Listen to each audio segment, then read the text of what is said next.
नमस्कार, news watch India देख रहे हैं आप और आपके साथ मैं हूं भारती बघेल। जम्मू से जंतर मंतर तक सिर्फ एक ही आवाज है, एक ही मांग है कि कश्मीर में हिंदुओं की जो मांग है उसको पूरा किया जाए।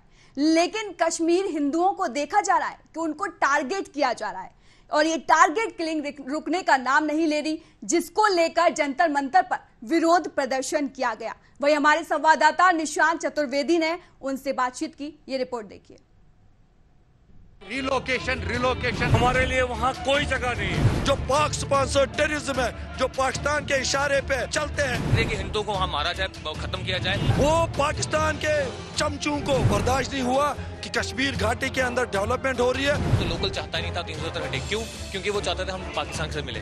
उसको तो चले शरेआम गोली मार दी। तो कश्मीर को हिंदुस्तान का जन्नत कहा जाता है और जन्नत के प्रति पूरे देश की जिम्मेदारी है, हुकूमत की भी जिम्मेदारी है। लेकिन सवाल यहाँ पर यह है कि सालों के बाद क्या कश्मीर के हालात बदले हैं कि नहीं? इन तमाम बिंदुओं पर आज हम बातचीत करेंगे। हमारे साथ जुड़े हैं कश्मीरी भाई जो अपनी बातों को लेकर दिल्ली के जंतर मंतर पर यहाँ पर बैठे हुए हैं। अब देखना होगा कि इनकी बातें सरकार तक पहुंचती है कि नहीं, लेकिन क्या कुछ बात है, हम सीधे बात करेंगे।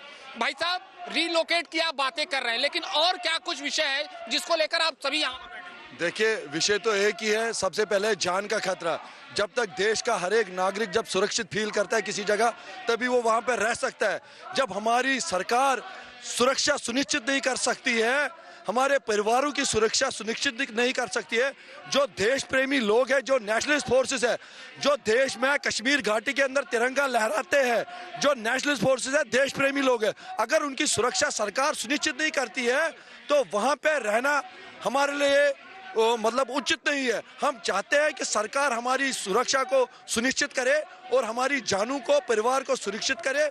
इसलिए हम चाहते हैं कि जब तक वहाँ के हालात ग्राउंड पे ठीक ना हो, जब तक वहाँ पे टेररिज्म को पूरी तरह से वाइप ना किया जाए, जो पाक स्पॉन्सर्ड टेररिज्म है, जो पाकिस्तान के इशारे पे चलते हैं, जब तक उनको खत्म ना किया जाए, तब तक हमको घाटी से बाहर सुरक्षित स्थानों पे लिया जाए, रिलोकेट किया जाए। सबसे बड़ी समस्या जो कश्मीर की है वो है टारगेट किलिंग। बीते महीनों से आप वहां की तस्वीरें देख रहे होंगे कि एक एक करके, चाहे वहां के रहने वाले कश्मीरी हिंदू हो या फिर उत्तर भारत से जाने वाले लोग हो, उनको टारगेट किया गया है। वहीं इसी खबर पर हमारे साथ दो खास मेहमान जुड़ गए हैं। कैप्टन आई सिंह भदौरिया जो कि बीजेपी से हैं और विनोद कोमल जी जो कि कश्मीरी पंडित हैं। दोनों का बहुत बहुत स्वागत है न्यूज वॉच इंडिया पर। और पहला सवाल विनोद जी मेरा आपसे ही है कि सरकार अपना काम कर रही है, सरकार का ऐसा कहना है, लेकिन फिर भी कश्मीरी पंडित सड़कों पर दिखते हैं, क्या वजह है? भारती, पहले आपकी आवाज साफ नहीं आ रही मेरे पास। आवाज वॉल्यूम सर, मैं दोबारा, वॉल्यूम बहुत कम है आपका। दोबारा सर, अब सर आवाज आ रही है? सर कौन क्या बोल रहा है वो मुझे समझ में नहीं आ रहा है। हम लगातार प्रयास कर रहे हैं सर, आपके पास आवाज आ रही है? पहला सवाल विनोद जी मेरा आपसे ही है, आवाज आ रही है सर आपको? हाँ जी मैडम, आपकी आवाज आपकी आ रही है, मगर हमारी आवाज आपको आ रही है? बिल्कुल सर आ रही है। मेरा पहला सवाल ये है कि कश्मीरी पंडित देखा जाता है कि वो सड़कों पर उतर रहे हैं, क्या वजह है? सरकार एक तरफ कह रही है कि हम सारा जो सुरक्षा के पुख्ता इंतजाम है वो हम कर रहे हैं, फिर क्या वजह है कि कश्मीरी पंडित सड़क पर उतरने को मजबूर है? विनोद सर। बहुत अच्छी बात है भारती जी। जैसे आपने देखा होगा कि पूरे हिंदुस्तान में कुछ लोग आग लगाने में लगे हैं, किसी का गला काटने में लगे हैं। भदौरिया साहब, कश्मीर में ही नहीं है, आप देखिए ना कि राजस्थान में किस तरह से गला काटा जाता है, महाराष्ट्र में किस तरह से गला काटा जाता है। ये वही लोग हैं जो वहाँ शांति नहीं रखना चाहते। भदौरिया साहब आपके पास ऐसे लोग पूरे देश में फैले हुए हैं। भदौरिया साहब आपको मेरी आवाज आ रही है? इनकी आवाज थोड़ी सी डाउन कीजिए। मेरा सवाल विनोद जी आपसे है कि क्या वजह है कि कश्मीरी पंडित सड़क पर उतरने को मजबूर हैं? विनोद सर। मैडम, आप भदौरिया जी का थोड़ा सा आवाज सेट कर लीजिएगा। बिल्कुल सर, हमारी टीम पूरा प्रयास कर रही है। सवाल सर मेरा आपसे ये था कि कश्मीरी पंडित क्यों सड़कों पर उतरने को मजबूर हैं? विनोद सर। मैडम देखिए, आज आपने देखा होगा, आपके रिपोर्टर भी वहां पे जंतर मंतर में आए थे जी। तो हमारा आज ये था कि वो जो जम्मू में, कश्मीर में जो काम कर रहे हैं, पिछले इतने सालों से वो वहां पे काम कर रहे हैं, अपनी जान हथेली पे लेके वहां पे काम कर रहे हैं जी। लेकिन पिछले कई सालों से वहां पर लगातार वहां पे टेररिस्ट अटैक हो रहे हैं वहां। जी। बहुत से जो वहां पे काम कर रहे हैं या वो जो कश्मीर को छोड़े नहीं है, जिन्होंने पिछले 32 साल पहले में नहीं छोड़ा, आज भी वहां पे रह रहे हैं, उनको भी वहां पे मारा गया। जैसे बिंद्रू जी का एक एग्जाम्पल। बिल्कुल आपने सही उनकी कहा, सुरक्षा एक बड़ा मेडिकल शॉप सवाल यहाँ पर है विनोद जी, सुरक्षा एक बड़ा सवाल है और इसी सवाल को लेकर मैं भदौरिया साहब के पास आना चाहूंगी।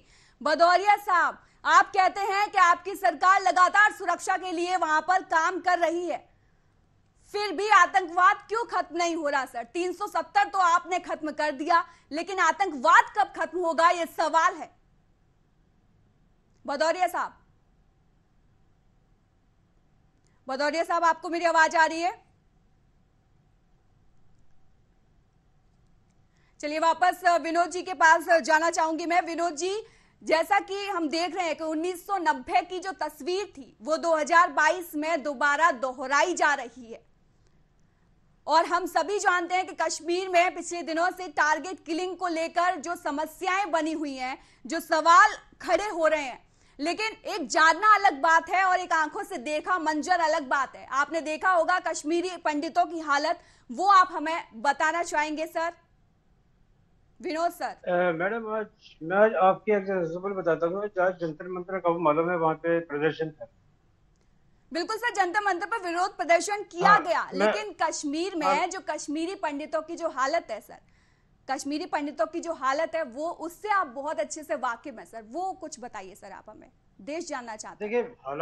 देखिए हालात तो पूरी दुनिया को मालूम है, लेकिन ये चीज है कि ये चीज जन जन के नहीं पहुंची है। अगर आप देखा जाए तो कश्मीरी फाइल्स के बाद ही पूरे हिंदुस्तान को पता चल गया ये क्या हो रहा है, क्या किस तरह जो उसमें दिखाया वो खाली 1% या 2% में दिखाया होगा, जो हकीकत है। लेकिन हम लोगों ने, हम हर एक घर ने ये त्रासदी सही है और अपने आंखों के सामने देखा हो। हमें रातों रात अपने घरों से भगाया गया, मस्जिदों से ऐलान हुआ आप यहाँ से निकलो, या तो आप अपना धर्म चेंज करो, आप इस्लाम धर्म करो, यूज अपनाओ अपने, हम आपकी जो मर्द है उनको नहीं चाहिए, आपकी बहू बेटियां चाहिए, बहनें चाहिए, वहां पे औरतें वहां की चाहिए उनको, क्योंकि उनकी पॉपुलेशन वहां पे खड़ा कर दी, इस्लामाइजेशन वहां पे, इस्लामिक कंट्री बनाने थी वहां। हमने अपने आंखों के सामने हर एक, क्योंकि ये खाली मेरी कहानी नहीं है, ये कश्मीर के हर हिंदू की कहानी है, दर्द भरी कहानी है। कौन किस तरह से निकला है। उस टाइम पे भाई को भाई के बारे में नहीं मालूम था कहाँ पे है, बेटे को बाप के बारे में नहीं मालूम था कहाँ पे क्या है।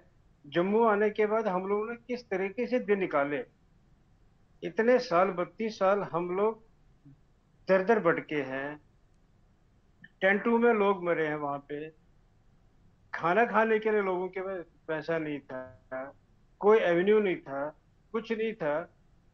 रिलीफ जो हम लोगों को दिया गया था उसमें तो कोई कुछ नहीं, एक बच्चा भी, एक आदमी भी नहीं वहां पे, जो सदस्य है वो भी नहीं वहां पे ना सरवाइव कर सकता। ऐसे तैसे किसी तरीके से हमने, कश्मीरी हिंदू एक ऐसी कौम है जो कि इतना त्रासदी होने के बाद भी हम लोगों ने गन नहीं उठाया, हमने गन कल्चर यूज नहीं किया, हमने अपने पेन को अपने स्वॉर्ड बनाया। पेन को हमने, शिक्षा हमारी है, क्योंकि आपने अगर आपको मालूम होगा कश्मीरी हिंदूज पढ़ाई लिखाई में, एजुकेशन में हमेशा नंबर 1 पे आते थे। और हमारी संस्कृति भी ऐसी है कि हमने गन नहीं उठाई। इतना कुछ होने के बाद अपने अपने संस्कारों को, अपने जो हमें बड़ों को, जितने सालों की हमें संस्कृति उसको हमने आगे बढ़ाया, शिक्षा हासिल करी। आज आप देख रहे हो कि हम लोग हर एक घर अपने अपने, हिंदुस्तान में भी है, हिंदुस्तान के बाहर है, वर्ल्ड के हर जगह पे है और अपनी मेहनत से है। बिल्कुल। लेकिन अगर आप देखा जाए तो फिर वही 0.0 पे बात आ रही। बिल्कुल, सवाल वही है सर, आपके पास मैं वापस आऊंगी विनोद जी, आपसे और भी बातचीत हमें करनी है, लेकिन मेरा दूसरा सवाल सर भदौरिया साहब आपसे ही है। जैसा कि विनोद जी ने कहा कि सुरक्षा एक बहुत बड़ी समस्या बन गई है, अपने ही देश में सुरक्षित महसूस नहीं कर रहे कश्मीरी पंडित। भदौरिया साहब, भदौरिया साहब, आपको मेरी आवाज आ रही है? तो चलिए वापस विनोद जी के पास जाएंगे। विनोद जी, तो फिर आप क्या चाहते हैं सरकार से, आपकी क्या मांग है, सरकार क्या करे? देखिए, हमारी सरकार से यही चीज है कि जो फिर वही मंजर सामने आ रहा है। मैंने आपको स्टार्टिंग में कहा था कि वहां पे जैसे फॉर एग्जाम्पल हम ले रहे हैं कि पिंजरू साहब थे वहां पे, जिनकी मेडिकल शॉप थी, वो कश्मीर से नहीं निकले, लेकिन तब भी वहां पे मरे। हमारे बट जो थे वहां पे जो काम करते थे, उनको ऑफिस के अंदर ही मारे। मेरी गवर्नमेंट से ये रिक्वेस्ट है, या मैं आपके डिबेट में एक दो बार भी आ चुका हूँ, मैंने उस टाइम भी ये कहा था कि गवर्नमेंट को एक ऐसे ठोस कोई सबूत, कोई एक डिसीजन लेना पड़ेगा कि कश्मीरी हिंदुओं के साथ जो बार बार इनके साथ नरसंहार हो रहा है, जो इस्लामाइजेशन वहां पे चरम पर पहुंचा हुआ है, जो कश्मीरी हिंदू जो पीएम पैकेज के तहत वहां पे गए थे, उनको वहां पे नौकरियां दी गई है, लेकिन फिर उनके साथ ये हादसे हुए, कितने वहां पे लोगों को मारा जाता। आज जंतर मंतर में प्रदर्शन इसी चीज का था कि वहां पे एक तो पत्रकार हिंदू के साथ हो रही है, और दूसरा चीज है जो मेन हमारा जो आज का मुद्दा था, जब वहां पे पीएम पैकेज के तहत वहां पे लोगों को अपॉइंट किया गया, उस टाइम पे जब पीएम पैकेज के दिया गया था, तो उस टाइम पे भी वो क्यों वहां पे गए? क्वेश्चन कई लोग अरेस्ट करते हैं कि वहां पे क्यों गए। जब कश्मीर से उनको निकाला गया था, उनको भगाया गया था वहां से, तो वहां पर क्यों वहां पे दोबारा उन्होंने वहां पे क्या कहते हैं उसको ज्वाइन किया वहां? उसका रीजन ये है कि उस टाइम की हमारे पास हालात कितने खराब थे, हमारी कितनी पोजीशन है तो उस टाइम हालत खराब थी। बिल्कुल सर, उस वक्त और इस वक्त में फर्क आ गया है, देश बदल रहा है सर। हाँ। लेकिन सवाल मेरा विनोद जी आपसे ये भी है कि 370 हटने का कोई फायदा आपको कश्मीर में दिखाई दे रहा है? क्योंकि 370 भी एक बहुत बड़ा मुद्दा था। देखिए, 370 तो हट गए, लेकिन अगर आप एक रियल देखोगे, आप इस टाइम पोजीशन में ज्यादा कोई फर्क नहीं पड़ा। अभी वो डर का माहौल वैसे, और तो खास तौर पे एक कश्मीरी हिंदू के लिए तो बहुत ही, क्योंकि वहां के जो लोकल, जो मैंने पिछले डिबेट में आपको बोला था, वहां के लोगों की मानसिकता चेंज नहीं हुई है। वो अभी भी हमें ये समझते हैं कि एज ए टूरिस्ट यहाँ पे कश्मीरी हिंदू, जबकि कश्मीरी हिंदू वहां पे असली बासिंदे हैं। हमारी संस्कृति पिछले 5000-7 साल पुरानी है वहां पे, हम ही वहां पे असली शक्कर है। अब कई टाइम पे अलग अलग वहां पे जो अटैक्स हुए हैं, जबरन वहां पे हिंदू से मुसलमानों को उनको कन्वर्ट किया गया था, लेकिन अगर वहां पे किसी मुस्लिम का भी जीन तक देखें, वो भी कश्मीरी हिंदू ही निकलेगा। वहां पे 3 पीढ़ी 2 पीढ़ी 4 पीढ़ी पीछे वो मिले। लेकिन इस टाइम पे हालत अभी भी डर, अब फिर बीच में 370 के बाद हमें ये लग रहा था कि वहां पे आप सुरक्षित है, वहां पे पहुंच सकते हैं, लेकिन कुछ टाइम से फिर जो रिवर्स हालात हो रहे हैं वो वैसे के वैसे तो बिल्कुल विनोद जी, आप ही के सवाल को लेकर मैं भदौरिया जी के पास एक बार फिर से जाना चाहूंगी। भदौरिया साहब, आप कहते हैं कि आपकी सरकार लगातार काम कर रही है कश्मीर में शांति के लिए, फिर क्या वजह है कि कश्मीरी पंडित सड़क पर उतरने को मजबूर हैं? भदौरिया साहब। हेलो, हमारी आवाज आ रही है? जी भदौरिया साहब कहिए। हाँ, मेरी आवाज तो आपको आ रही, पर आपकी आवाज बहुत कम आ रही है। कोई बात नहीं सर, मैं दोबारा अपने सवाल को दोहरा देती हूँ। भदौरिया साहब, मैं दोबारा, मेरी आवाज आ रही है सर? अभी ठीक आ रही है, सिस्टम थोड़ा ठीक कराओ। मेरा सवाल ये था सर, मेरा सवाल ये था, एक तरफ जब आपकी सरकार जम्मू कश्मीर में सुरक्षा के लिए काम कर रही है, शांति के लिए काम कर रही है, फिर क्या वजह है कि कश्मीरी पंडित सड़कों पर उतरने को मजबूर हैं?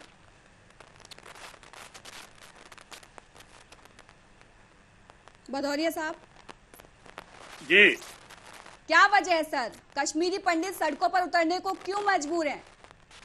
कश्मीरी पंडितों को आपने देखा होगा कि जब से हमारी सरकार वहाँ जम्मू कश्मीर में है और केंद्र में है, हमने कश्मीरी पंडितों को ज्यादा से ज्यादा वहाँ बताया है। कोई छुटपुट घटना हो रही है तो उस पर भी, और सबसे बड़ी बात देखिए कि सेना वहाँ कितनी मुस्तैदी से खड़ी है। अगर एक आतंकवादी भी अगर वहां घुसपैठ करता है तो दूसरे दिन उसको हम नेस्त नाबूद कर देते हैं। कहीं उसके लिए कोई जगह नहीं है। वो अब कश्मीर नहीं रहा है कि जहां डेली वहां बम ब्लास्ट होते थे, सरेआम कश्मीरों को जो है ना टारगेट किया जाता था। आज वो चीज नहीं रही है और फिर पूरी सरकार कश्मीरियों के साथ खड़ी है।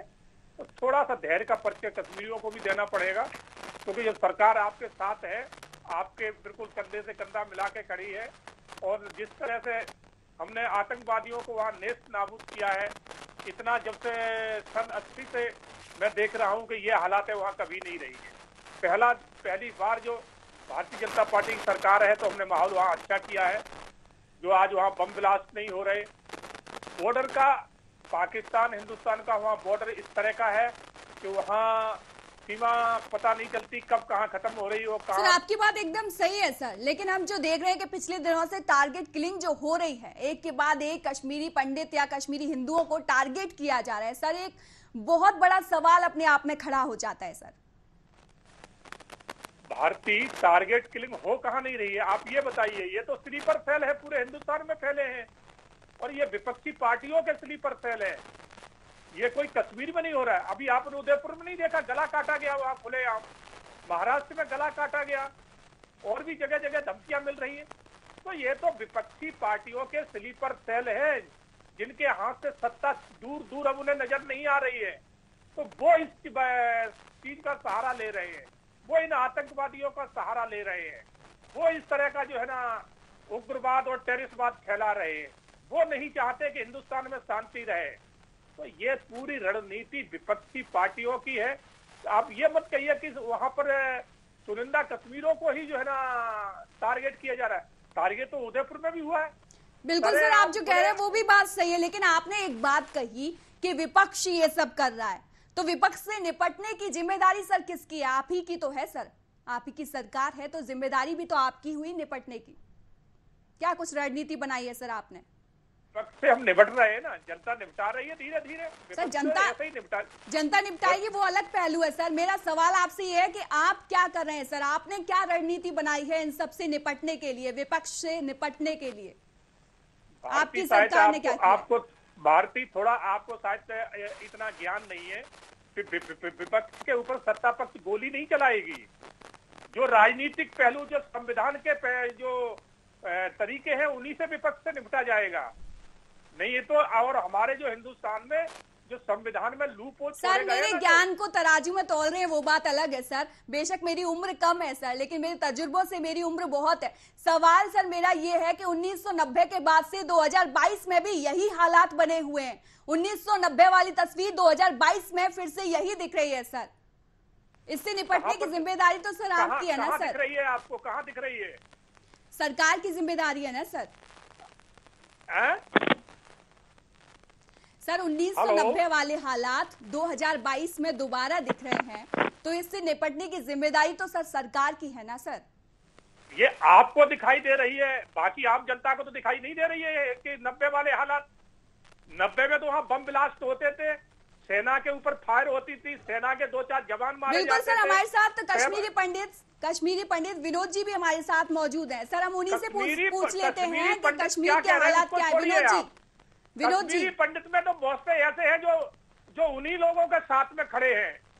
कश्मीरी पंडितों को अब आप एक के बाद सर आप एक के बाद एक हर किसी को टारगेट तो नहीं कर सकते। पहले आपने मेरी शिक्षा पर लेकर सवाल उठाए, अब आप बोल रहे हैं कि कश्मीरी पंडित भी वही हैं। हमने न्यूज वॉच इंडिया पर हमने कश्मीरी पंडित विनोद जी को भी जोड़ा हुआ है, जो आंखों देखी हालात आपको बताएंगे सर। सर मेरी बात तो सुन लीजिए, आप सर मेरी बात सुन लीजिए। आपको संविधान की जानकारी है कि संविधान में एक पार्टी, सर आप ही ने कहा था कि विपक्ष के स्लीपर सेल हैं जो ये सब कर रहे हैं। सर आप ही ने कहा था, सर आप ही ने कहा था कि विपक्ष के ये स्लीपर सेल हैं जो ये सब कर रहे हैं। सर मैंने कुछ भी नहीं कहा, आपने मेरी शिक्षा को टारगेट किया, मैंने कुछ नहीं कहा। लेकिन अब हमने अपने प्लेटफॉर्म पर कश्मीरी पंडित को भी जोड़ा हुआ है, आप उन्हें भी टारगेट कर रहे हैं। सर उनका भी तो सुन लीजिए कि कश्मीर में क्या हालात है सर। एक के बाद एक नहीं सर, एक के बाद एक आप ब्लेम नहीं कर सकते ना सर, एक के बाद एक आप ब्लेम नहीं कर सकते ना सर। सर मेरी भी बात तो सुनिए सर, ऐसे चीखने से झूठ सच नहीं हो जाता सर। चीखने से भाग जाएंगे सर, चीखने से गलत बात सही नहीं हो जाएगी। विनोद जी। भदौरिया जी, पिछली बार में आके डिबेट में था, आपने भी इसी टाइप की स्टेटमेंट तब भी दी थी, आज भी उसी स्टेटमेंट दे। ठीक है सर, मेरी बात को बुरा मत मानिएगा। आपने पिछली बार भी आपने कहा था कश्मीरी वहां से क्यों निकले, आपने बहुत से गलत वर्ड यूज किए थे, आज भी वो यूज कर रहे हैं। जब किसी के घर में कोई कर का मरता है ना, जो टेररिज्म के साथ, तो तब पता चलता है उनको। जब हमारे पास, जब उस टाइम पे 90 में, जब उस टाइम मस्जिद में बोला गया था कि निकलो यहाँ से, जिस पलायन से हम निकले वहां से, उसका दर्द आपको नहीं है। क्यों निकले? 4 लाख हिंदू थे वहां पर, आप सामना नहीं कर सकते थे क्या? 4 लाख, आप 4 लाख वहां हिंदू थे और छोड़ के भाग लिए। अगर वहां 1 लाख भी सामना कर लेते ना, तो इनको मुंह तोड़ जवाब मिल जाता। मगर 1 लाख ने भी वहां सामना नहीं किया, 4 लाख छोड़ के भाग लिए। तो डट के मुकाबला करना पड़ता है। भागने वालों की जगह कहीं भी नहीं है। कहां भागोगे? ये तो हर जगह उपलब्ध है। जब उदयपुर में ये गला काट सकते हैं, तो वो तो कश्मीर है। तो डट के मुकाबला करना पड़ेगा। कश्मीर भी भारत में है सर, कश्मीर भी भारत में है और उदयपुर भी भारत में है। विनोद जी, आप क्या कह रहे थे? विनोद जी। भदौरिया जी, आपका, मेरे को लगता है कि आप तो भारतीय जी को भी अटैक कर रहे थे, और कश्मीर के हिंदुओं की, कश्मीरी पंडितों के बारे में जब करें, आपको तो इसका मतलब है कि आपको कश्मीर का नॉलेज नहीं है, आपको कश्मीर का कोई ज्ञान ही नहीं है ना, आपके कश्मीरी पंडितों की हिस्ट्री के बारे में नॉलेज है, आपको कोई नॉलेज नहीं है सर। आप, मेरे को लगता है कि आपको इसके बारे में अध्ययन करना चाहिए। कश्मीरी हिंदू वहां पे किस परिस्थिति में वहां से निकले और कैसे निकले, आपको उस चीज का अध्ययन करना चाहिए, पढ़ना चाहिए उस चीज के लिए। एक तो पहले आवाज ठीक कराइए, आवाज नहीं आ रही कि ये क्या बोल रहे हैं, तो मैं इनका जवाब क्या दूंगा? सर, असली आवाज तो नहीं आएगी ना, नहीं आ रही है क्या कह रहे हैं, तो फिर हम आप जवाब क्या आपको देंगे? पहले आवाज ठीक कराएं। आवाज मुझे सुनाई नहीं दे रही कि ये क्या कह रहे हैं। जब सुनेंगे तभी तो जवाब दिया जाएगा। असली चीज थोड़ी सुनाई देती है सर। असली चीज तो इंसान को जो पता है कि भाई कोई चीज असलियत चीज सामने आ रही है, दूसरों को टारगेट करना है हमेशा। जब उसके ऊपर असलियत है, मैं समझाना चाहता हूँ आपको तो उस टाइम आवाज तो नहीं आएगी, तो नेचुरली चीज कि असली मुद्दे से भागने की तरीका होता है, क्योंकि आप इस तरीके से यूज कर रहे हैं। आवाज ठीक कराइए। आवाज सर ठीक है, हमारी टेक्निकल टीम बराबर काम पर लगी हुई है सर। आवाज आपकी कांग्रेस के भेजे हुए हो। अच्छा सर, कांग्रेस के भेजे हुए हो यहाँ पर स्लीपर सेल पर। ये कैसी बातें कर रहे हैं सर? ये कैसी बातें आप कर रहे हैं सर? ये न्यूज वॉच इंडिया का प्लेटफॉर्म है। आप मुझे जवाब, पहले मेरी आवाज ठीक कराइए, फिर मैं आपको जवाब दूंगा। आप हर किसी को कांग्रेस बना देते हैं जो भी पीड़ित होता है सर। क्या उस टाइम पीड़ित नहीं थे जब वहां पर जो है ना, वहां की दूसरी सरकारें थी, उस टाइम पीड़ित नहीं थे?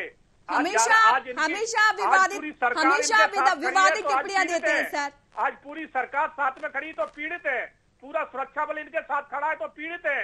उस टाइम पीड़ित नहीं थे सर। आप पता नहीं क्यों भूल जाते हैं, आप मेरी शिक्षा पर सवाल उठा रहे थे। 1990 में भी आपके समर्थन से ही सरकार चल रही थी जम्मू कश्मीर में सर। आप भी थोड़ा सा अपने जो होमवर्क है उसको पूरा करके आइएगा। ज्ञान वर्धन करें, समर्थन होगा, मगर सरकार में हम शामिल नहीं थे। ठीक है ना, सरकार हम नहीं चला रहे थे वहां पर, समर्थन नहीं था सर। अगर हमने नहीं सर, मेरे सवाल का जवाब दीजिए, समर्थन था या नहीं? आपको पता है या नहीं, समर्थन था या नहीं भदौरिया साहब? हमें तो सब पता है, आपको पता नहीं है। समर्थन था या नहीं?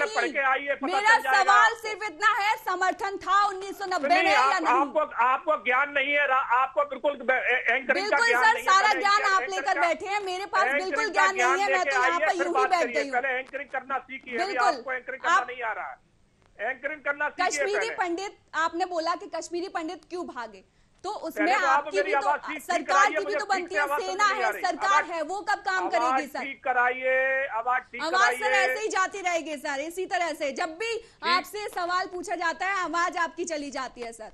ये बहुत बड़ी कमी, ऊपर से विवादित टिप्पणियां। आवाज सही आएगी तो सही जवाब मिलेगा। आप कुछ बोलोगे, हम यहाँ पे कुछ बोलेंगे, बिल्कुल सर, सवालों की आवाज नहीं आ रही है सर। जवाब आप देते जा रहे हैं निरंतर और सवालों की आवाज आपको नहीं आ रही है। विनोद जी, क्या चाहते हैं आप? आपने सुना होगा कि क्या कुछ कहना है भदौरिया साहब का। विनोद जी, इनकी बात करना क्या, मैडम इनकी बात का क्या जो, क्योंकि जो तर्क बता रहे हैं उसका तो ना कोई हिसाब है, ना कोई सरनाप है। बिल्कुल, ये विदाउट हिस्ट्री के बगैर ही वहां पे जो उसने कश्मीर की हिस्ट्री पे उसको मालूम नहीं है। मेरे को लगता है कि अगर ये चीज मोदी जी सुनेंगे तो वो भी ये सोचेंगे कि भदौरिया जी बोल क्या रहे हैं। एक कश्मीरी हिंदू जो पिछले 32 साल से, इतने 30 साल से जितनी त्रासदी में गुजारा है उन्होंने, किस तरीके से हमने अपने लाइफ को बनाया है, किस तरीके से हमने बिल्कुल माइनस से लेके अपने आप को टॉप पे पहुंचाया है, किस तरीके से और किन हालातों से निकले। अगर भदौरिया अगर जी की स्टेट में अगर मोदी जी भी सुनेंगे, वो भी सोचेंगे कि यार मैंने किस आदमी को अपने प्रवक्ता बना के रखा यार। मेरे को इस बात की। और भदौरिया जी प्लीज मेरे को मेरी माफ कर लीजिएगा, आप आर्मी में रह चुके हैं, आर्मी में रहने के बाद भी इस तरीके से बात करते हैं। आई थिंक मेरे पास तो कुछ है ही नहीं आप बोलने के लिए। आप कश्मीरी हिंदुओं का दर्द ही नहीं आपको। आपके पिछली स्टेटमेंट भी जब मैं आपके से डिबेट में था उस टाइम पे भी आपने ऐसी ऐसी चीजें बातें कही थी, कश्मीरी हिंदू के क्यों भागे, डरपोक है, ये चीज है। कश्मीरी हिंदुओं से बहुत वाकिफ हूँ, मेरी ज्यादा से ज्यादा पोस्टिंग श्रीनगर में रही है, मैं बहुत अच्छी तरह वाकिफ हूँ। हो सकता है आप इतने वाकिफ नहीं होंगे जितना मैं वाकिफ हूँ। मेरी ज्यादा से ज्यादा पोस्टिंग श्रीनगर में ही रही है, बहुत अच्छी तरह वाकिफ हूँ सर। तब भी तो फिर आपको ऐसी चीजें नहीं बोलना चाहिए, स्पेशली कश्मीरी हिंदू के बारे में। तभी तो बोल रहा हूँ कि मुझे उनके बारे में नॉलेज है, उनके बारे में जानकारी है, तभी तो कह रहा हूँ, तभी कह रहा हूँ। तो उन्हीं के दर्द को समझने सब कुछ सरकार ही नहीं करती, कुछ अपने आप भी करना पड़ता है। सरकार कहीं भरोसा नहीं बैठना पड़ता है कि वहाँ आज हिंदुस्तान का आप तो घर छोड़ के भाग रहे हो, वो फौजी कहाँ जाएंगे जो आपकी वजह से वहां रोज जो है ना शहीद हो रहे हैं। कभी सोचा आपने उनके बारे में? देश के कोने कोने का आप तो वहां के रहवासी हो तो छोड़ के भाग गए, मगर वो जो सैनिक है जो साउथ से आता है, एक नॉर्थ से, एक पश्चिम से आता है और आपकी वजह से वहां शहीद हो रहा है आपकी रक्षा के लिए, और फिर भी आपके रहे कुछ हो नहीं रहा। अब मैं आपका जवाब दूंगा। ये कहाँ तक सही है? जवाब दीजिए विनोद जी। अब मैं आपका जवाब दूंगा। भदौरिया जी मैं आपको चैलेंज करता हूँ, आप आर्मी में रह चुके हैं ना, मैं आपको चैलेंज करता हूँ, अगर आपने दम है तो बिना गोली बारूद के वहां पे चले जाइए और वहां पे उनसे मुकाबला कर लीजिएगा आप। अरे दम तो आप दिखाइए, आप लोग दम दिखाइए सर। आपको दम नहीं है, भागने से काम नहीं चलता है। जब सेना आपके साथ खड़ी है तो आप भी डट के रहिए सर। सेना के लिए हमारी सेना आपके साथ खड़ी है, सेना खड़ी है, आपके साथ खड़ी है, सरकार आपके साथ खड़ी है, फिर क्यों भाग रहे हो आप? लेकिन जहाँ पे जब सैनिक शहीद हो जाए कोई बात नहीं है, मगर आपके ऊपर अगर जरा भी आँच आ जाए तो सरकार कुछ कर नहीं रही है। ऐसा नहीं होता। डेली हमारे सैनिक शहीद हो रहे हैं, सिर्फ आप लोगों की रक्षा के लिए, उसका आपको कोई मलाल नहीं है। बस ये है कि सिर्फ कश्मीरी टारगेट। भदौरिया साहब इसका जवाब मैं आपको देना चाहूंगी। भदौरिया साहब आपने कहा कि कश्मीरी पंडितों की वजह से कश्मीर में जो सैनिक है हमारे वो शहीद हो रहे हैं। तो सर सैनिक तो हर बॉर्डर पर हैं, सैनिक तो 47 से उनकी ड्यूटी है सर। आप उनको खामखा घसीट रहे हैं सर। मगर शहीद नहीं हो रहे हैं सैनिक हर बॉर्डर पे। वो दूसरे बॉर्डर पे शहीद नहीं होते क्या सर? वो दूसरे बॉर्डर पर शहीद नहीं होते क्या सर? या दूसरे बॉर्डर पे उनकी ड्यूटी नहीं लगती क्या सर? अब ये आपने कैसे कह दिया कि कश्मीरी पंडितों की वजह से जो सैनिक है वो शहीद हो रहे हैं? ये सर आपने कैसे कह दिया कि कश्मीरी पंडितों की वजह से जो सैनिक है वो शहीद हो रहे हैं सर? बिल्कुल, इनको बचाने के लिए, इनकी रक्षा करने के लिए, इनको हर तरह से संरक्षण देने के लिए, और हमारे सैनिक वहां डटे हुए हैं। नहीं, एक बताइए, एक पश्चिम का सैनिक, एक बिहार का सैनिक, उसे कश्मीर से क्या लेना देना है? मगर उसका भारत है, वो भारत का सैनिक है, इसलिए वहां दे रहा है। तो इसी तरह से इन्हें भी देश का जज्बा दिखाना चाहिए, ना कि जो जरा सी बात में कि सरकार को बदनाम करने को उतरा हो कि सरकार कुछ कर नहीं रही है। सरकार तो आपके लिए इतना कुछ कर रही है कि कोई पहले की सरकारों ने कभी किया नहीं है, मगर आप करते हुए भी अगर किसी सरकार के ऊपर अगर ब्लेम लगाओ तो ये बिल्कुल ठीक नहीं है। भदौरिया जी आपने भी कहा कि जो कश्मीर में आर्मी है खाली वो शहीद है, जो नक्सलों से अटैक में मर जाते क्या वो शहीद नहीं होते हैं? जो लोग टेरिस के किसी भी हिंदुस्तान के कोने में वहां पे किसी मर जाते क्या वो शहीद नहीं जाते हैं? खाली तो कश्मीरियों की तरह से अगर मौत हो जाती तो क्या वो मरते नहीं है? क्या बीमारी से मरते हैं? वो मरते नहीं है। सर आप हार्ट अटैक से मरते वो मरते नहीं है। अगर इस तरह की बातें करोगे तो सर आपका तो आपका बेबुनियाद का तर्क, आपको ये भी नहीं पता कि तर्क तो आपका ठीक नहीं है, क्योंकि आपके तर्क है ही नहीं। तर्क तो आपका नहीं है। सरकार को ऊपर आपने आरोप लगाना है आप तो सरकार को आरोपित करना है, आप ये सोच के बैठे हो।